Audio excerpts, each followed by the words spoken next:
Hey guys, and welcome back to my channel. First and foremost, I want to thank you for sticking with me. To all my new subscribers and viewers, welcome. Today I'm going to be reviewing, much like every other person here on YouTube, Wonder Woman 1984.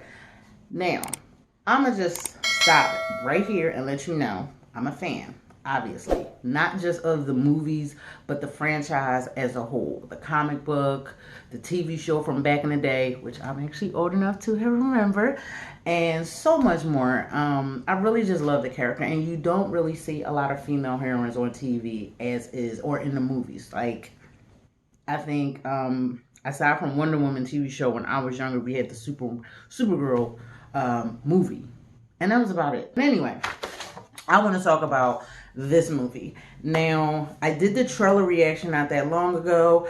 I talked about the movie. I was hyped to see it when I thought it was going to come out, like literally a year ago. But I've been waiting for this movie for a long time. And despite COVID and everything else and theaters shut down, I was like, yes, I'm ready.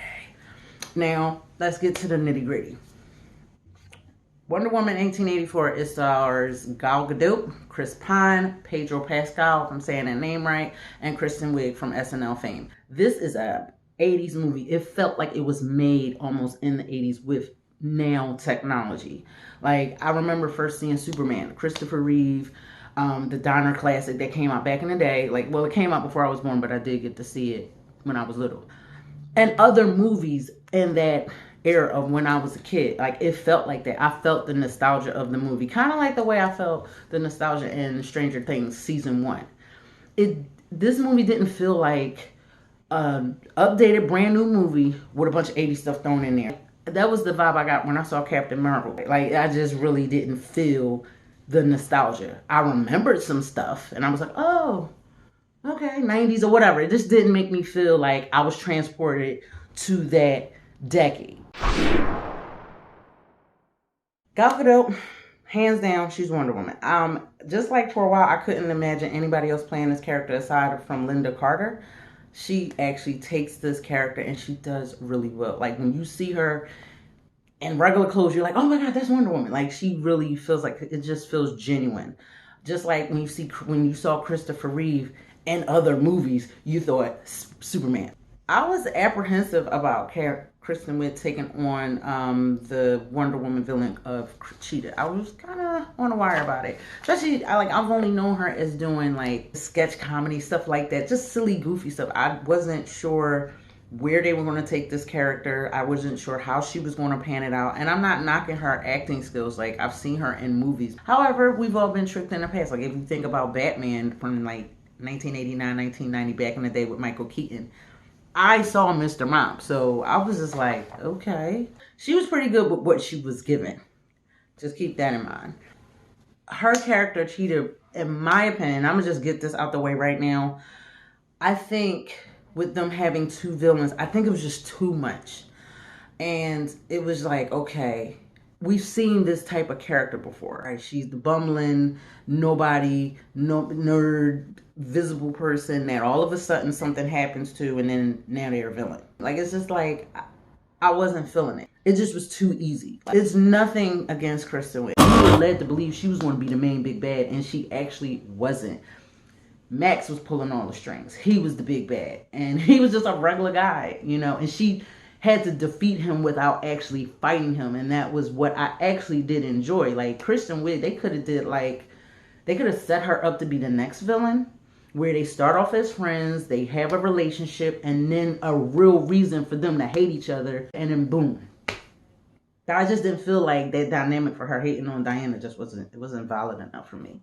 Hopefully, they'll figure it out and they'll fix their wrongs and give us the Wonder Woman sequel outing that we deserve, because we deserve it. We need more women on the screen kicking ass and taking names. Pedro Pascal as Max, the baddie, the big baddie. I liked his character. I really did. Like, I know I was talking about this with my daughter. He just didn't feel like a black and white, two-dimensional villain like we see. Like, usually with these comic book movies, you have the hero, you have the big bad, you have the big fight, boom, that's it. Within 2 hours, they ain't the big bad no more. This is a guy who is just sucking at so much. Like, He's not the greatest dad. He's a shitty business person. He has a company that's in the hole. Like, he owes money to people. But he's trying to paint this facade that he is just the man. And people like, oh my God. So it makes you think about, like, people you see on social media. You know, you felt his need to do better in life. I enjoy that aspect of this particular character. Chris Pine, it was cute seeing him in there. Because I'm wondering, like, how they gonna bring him back to life? I think he was just there as a plot device for her. Like, I already knew that from the giddy up. I don't even need to say spoiler for this. I'm like, he's gonna be there and she's gonna have to choose between him and being Wonder Woman.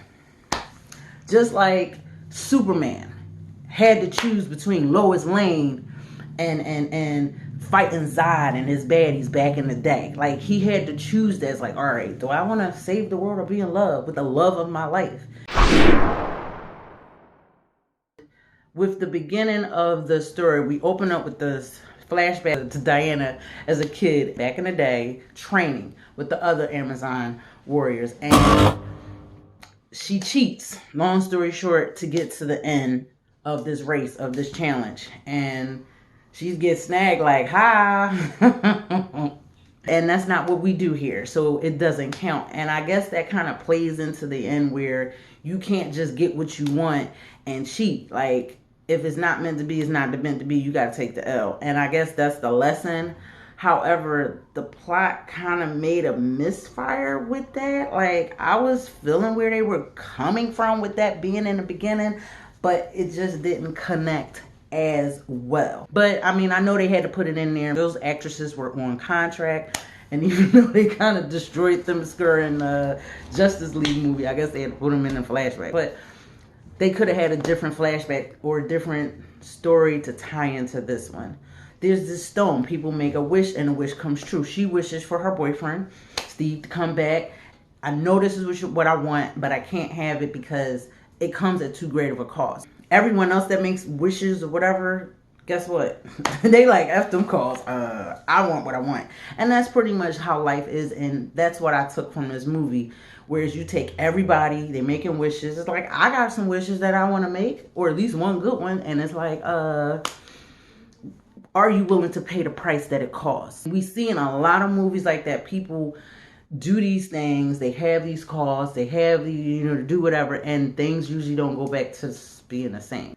Speaking of which, they made these choices and it's like nobody forgot. It's like when everything went back to normal, nobody kind of forgets. And that's what I didn't like, because it's like, all right, we done had the Justice League, we had Dawn of Justice, we have so much going on and nobody mentions what happened in 1984. I was really hyped for this movie. So when I got the chance to see it, I looked at the runtime. It was only a few minutes longer than the original, but the pacing felt so off that I really didn't feel engaged. Like, I was going to get popcorn, getting snacks, getting some drink, and I was like, all right, let me hurry back and rush back. There have been movies that I've watched, I'm like, I don't care what I gotta do, I'm not getting up or I'm pausing it. And I just was like, all right, I can go. Even in the theater, certain movies that I saw, like, I ran to the bathroom and ran back. And that was all there is to it. And I mean, I know I can still watch it on HBO and I can go back and watch stuff that I missed and watch it uninterrupted. But it just wasn't, like, it just didn't hold me. And even though this movie had a lot of emotional, like, parts that really were heartfelt parts, I didn't get that feeling that I got from, like, in the first one when she walked through no man's land, or Dawn of Justice where she saved Batman. Those were moments where I got chills. I didn't really get those types of feels from this movie. And I'm not saying, like I said, this movie is still a good movie. It's still very much enjoyable. It made me laugh. Some parts almost made me want to cry. Just a little bit. But I didn't. So guess what? I could wear my non-waterproof mascara. Wow. And by the way, if you want spoilers, I did put this on my website, drunkeninsomniacwriter.com. So be sure you go over there and check that out. Opening scene with the mall. I like it. It was fun to watch her throw the little kid and do all this other fancy stuff. She got the lasso, she's swinging around, she's looking all decent, doing her Wonder Woman thing. It almost felt like watching the TV show back in the day with Linda Carter when she took down the bad baddies. So I did kind of enjoy that. All in all, Wonder Woman is still a great outing. If you have HBO Max, check it out. What else you gonna do? We on a lockdown. If you got the fortunate chance of watching this in a movie theater somewhere, wherever a movie theater in this country is open, kudos to you. I hope you enjoy it. There were parts that the CGI just didn't work for me. The fight with Cheetah that we've seen in the previews, what you saw in the previews almost just about what you see in the movie. And it's like, all right, it's really dark. I'm thinking when the movie's going to come out, they're going to do that movie post-production, edit, polish. Nope. And I guess they kept it dark because some of the CGI is like, is this a CW DC thing? And then there's another scene where she's running and like it feels like she's on a treadmill, but her legs is going fast and the pace don't match with everything else that's going on. And it's like she's running super fast, but she's not going nowhere. It just felt weird and not appealing. Again, I don't hate the movie, but as a Wonder Woman fan, as a fan of film in general, there were some things that they could have did better. I had total faith in Patty Jackson. However, I felt that a lot of this movie could have been left on the cutting room floor. And it's hard to outdo a movie that was as good as its predecessor, but it happens. We're not perfect. It just felt fluffed up and puffed out. What do you think about Wonder Woman? Like and subscribe and you know, share these videos. It helps with the YouTube algorithm because that is a thing. And if you don't already got like 1 million subs, it's like, I gotta spam y'all and I gotta make y'all work for me. Like, y'all working for me right now, so do share all that good stuff. Again, I want to thank you so much for tuning into my channel. Oh, I gotta give a shout out to my girl Mel. She got me this cool ass shirt for my birthday. And I just had to wear. I had to wear it for the preview. I had to wear it for this review. I had to, you know, show my love. Because again, we both love Wonder Woman. And I love Wonder Woman. And I didn't hate this movie. I just had my little nitpicks. That's what we do. We critique movies and we nitpick shit. That's what we do. Like, whatever.